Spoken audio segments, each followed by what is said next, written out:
Okay, so ito, upo ka dito, then nasa likod mo fish, no? Ano bang, saan ba pwede nating ihawin dyan ngayon? Nagugutom ako eh. Meron ba? Napakaraming collection ng magagandang dogs at napakaganda aquarium. Hindi ko alam kung ano meron dito. Halika, boss. Turo natin ha kung anong fish to. Ito, hammerhead. Ito, akala ko ano eh, maliputo.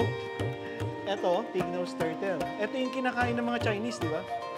Ay ba yan? Ayun, catfish. Ayun, nasa dulo. Catfish din, no? Then ito, endo tiger. Parang end contract, parang gano'n. Tapos, yun nasa taas. Arowana. Nasabi na natin lahat, ano? Alligator gar. Platinum gar. Ganda, no? Magkano worth yan? Million na yan, no? Million na. Meron pa ba? Meron pang fish? Meron pa. Meron pa daw sa loob. Okay, so ito, upo ka dito. Then, nasa likod mo fish, no? Ano bang, saan ba pwede nating ihawin dyan ngayon? Nagugutom ako eh. Meron ba?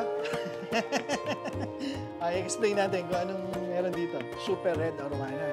Ito, hindi ba ano to? Yung piranha? Emperor Blue Hawk? Ay, putya, meron po. Tingnan mo. Ano to? Stingray, no? Wow. Shit. Massive collection to, ha? Rare dogs, exotic fishes. Nice. Sana ma-meet namin si boss. Ito. Pakita natin to. Habang naghihintay tayo. Ano, Bon? Kaya mo to? Nice one. That